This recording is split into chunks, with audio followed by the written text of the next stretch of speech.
studies, globally certified, trusted by industry leaders. We envision a future where digital transformation is sustainable and efficient, built on ethics, responsibility, and inclusivity. We secure data, empower innovation, and drive progress. Comprehensive cybersecurity and forensic solutions. From SIEM and XDR to SOC, NOC, and cloud security, we support enterprises, academics, and law enforcement alike. Transform your workflows with smart automation. Powered by generative AI, data science, and RPA, we help businesses work faster, better, and smarter. Scale with confidence. Our cloud and data center solutions cover HCI, backups, virtualization, and hosting, tailored to grow with your needs. Empower your teams to work from anywhere. With VDI, PC as a service, MDM, and UEM, we make secure remote work seamless. Manage your IT end-to-end. With 24/7 monitoring, service desk, CMDB, and patch control, FortRise keeps your infrastructure running strong. From cloud migration to hybrid deployments, our certified experts deliver secure, future-ready solutions, fast. Serving government, BFSI, healthcare, education, media, and more. With a global presence and local expertise, FortRise meets you where you are. Let's build the future together. FortRise, fortifying the digital. Visit us at fortrise.net.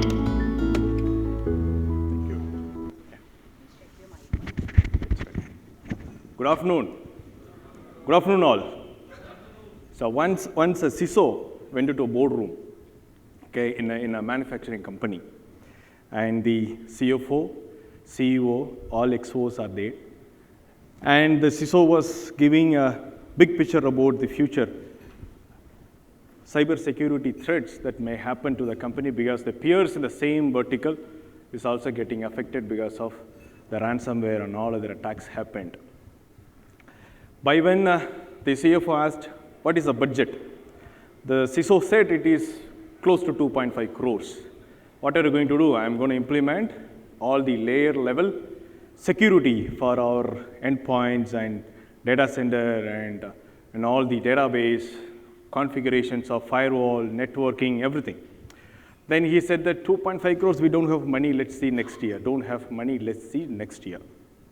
The CISO requested the multiple other, the board meetings, again and again, the same response came from the board. One fine morning, all the data gone. The CEO, CFO, and all the XOs were reaching out to CISO. They sent a special cab to CISO's home and picked him up and made him seated in the room and asked him what happened, where are the data?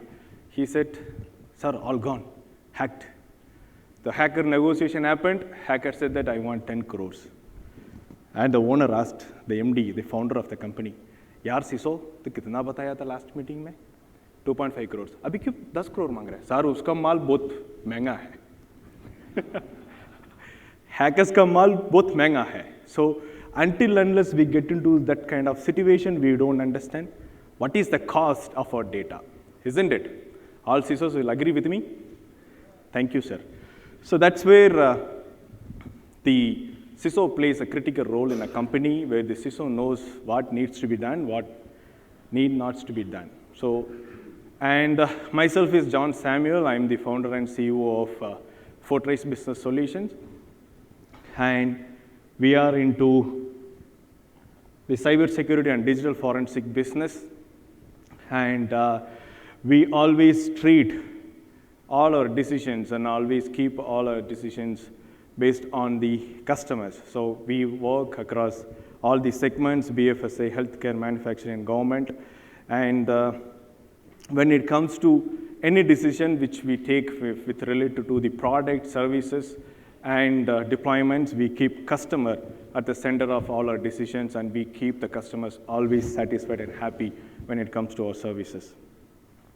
And these all are the quick glimpse about what we do and what is our motto. We integrate technologies that work for business and people to build better future and secure living. Secure living is the biggest question. Anybody who's been in UK can understand what is the secure living in terms of cyber security. And did you know that 60% of small business that closes, which means it dies within 6 months of a cyber attack? We all are aware that the UK government had to come forward and bail out JLR. That is a kind of impact when it hits the company's data, right? So if JLR has to take help from UK government, imagine about small size companies, small scale companies and SMBs and SMEs, how terrible their life will be post attack. So we have all the kind of attacks which are happening from all the corners. The statistics are like this: 10.5 trillion annually, just because of the cyber crime, attacks. This is the 10.5 trillion annual expected revenue loss, and 2,200 attacks happens per day. This is not the latest one, but the off-late one. 2,200 attacks which happens every day in our IT segment, and 85% of experts link rising threat to Gen AI issues. AI creates a lot of tussles. AI is good or bad, something different, but AI creates a lot of tissues and tussles within our IT environment. And approximately 43% of all cyber attacks target small and medium-sized businesses in worldwide. And when it comes to AI, we all know that generative AI, agentic AI, that's the new one. And we all are expecting the AI factory to come in. Once the industry 5.0 happens, then the AI factory will be the talk of the town, and everyone would want to have implementation of AI factory. By then, the CISO's headache increases, right? AI, already we see that whatever the public portal, like the public portal we use, most of you would have blocked ChatGPT, Copilot, unauthorized access of GPTs inside the organization, because the AI always creates troubles. And the industry challenges have captured ransomware attack, misconfiguration, inside threats, and regulatory pressures. And then AI-driven threats, supply chain risks. Third-party risk is always, again, a huge risk. Third parties like SolarWinds and all these companies, and any TCP, always to be careful and taken care of. And I've captured a couple of challenges and made a couple of cases also: Medibank attack and Discord attack and Pegasus Airlines attacks. And all these attacks happen due to error in the configuration. The firewall error, firewall configuration error caused these three major attacks. I captured only top three. And the Colonial Pipeline, Uber, and Microsoft Power Apps, all these attacks happen due to the VPN misconfiguration. And we can also see that the T-Mobile attack and BharatPay attack and the SharePoint attack recently, which happened, all this because of the database misconfiguration. So what we supposed to do? The challenges are increasing, and any of the ways the challenges are increasing. What is the new challenge? And we have a new challenge coming up, which is the integration of IT and OT devices. So when it comes to IT and OT, that is another challenge which the CISO has to be prepared of to handle that before the PQC takes place, right? The legacy OT system still connected with the modern IT systems. The IT system will get upgraded because of the ransomware attack, maybe due to the fear of ransomware attack. But the OT is that upgraded. Who's taking care of the OT? The production team, or the factory team, or the production manager of the factory team will take care of it or not? So the OTs also again have RJ45. It has network connectivity. It has communication with the IT systems, and it communicates frequently with the IT systems, and all the data getting generated through the network. So which again, the communication technologies and the operation technology and the information technology, these three playing a major role. That's where another headache which is going to come. The multiple endpoints like SCADA, PLCs, HMIs, and lack of unified visibility leads to delayed detection of threats.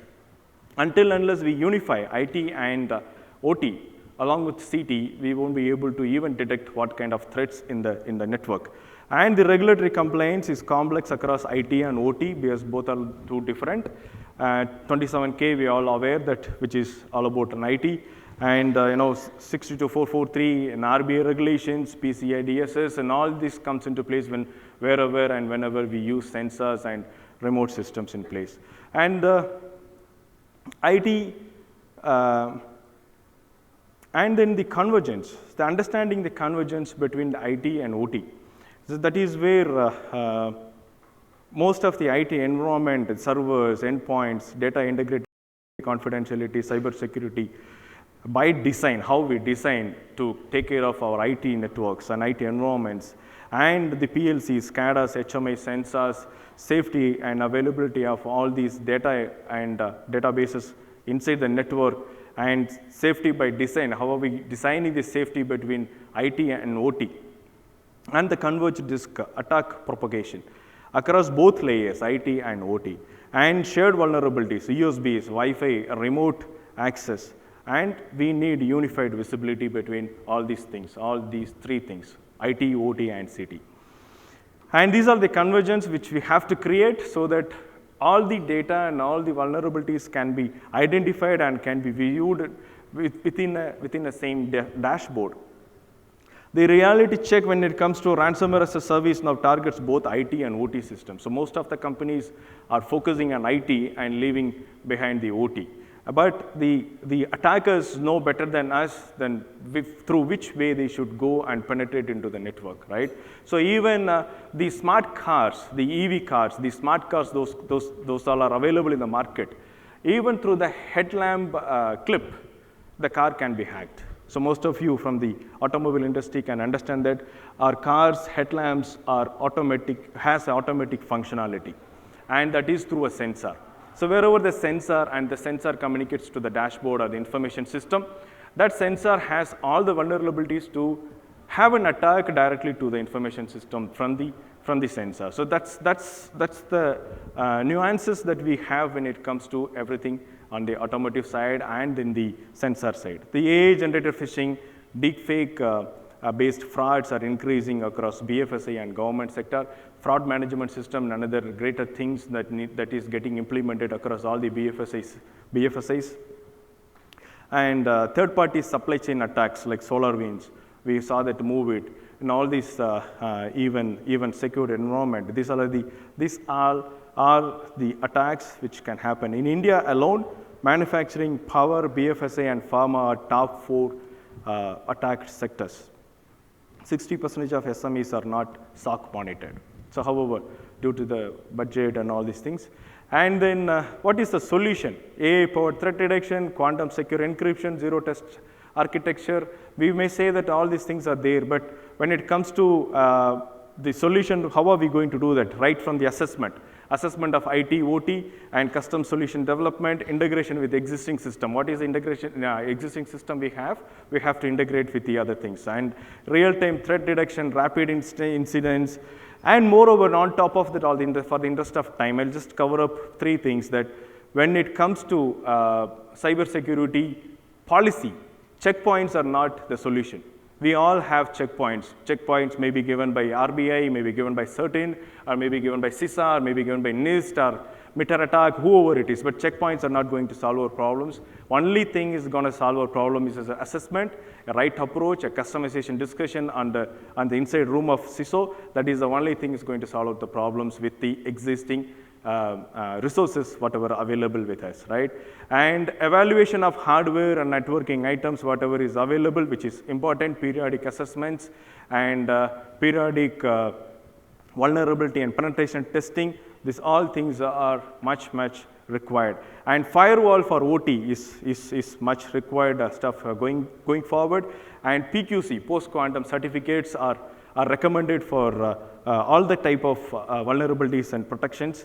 And the threats which are coming outside market that can be controlled through all these things. So these are the services that we do. We support ISMS frameworks. We support all the audit frameworks of RBI and cyber maturity assessment for continuous improvement, employee cyber trainings and certifications.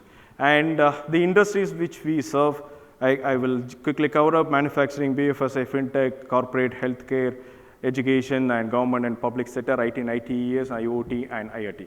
And the digital forensics is another thing that we have taken as an initiative to promote across all the educational institutions across India, where we will give trainings and certifications. We will build the center of excellence for those institutions along with the major universities in India, so that the students, the coming generation, also can have an opportunity to learn what is the digital forensic is, and how they can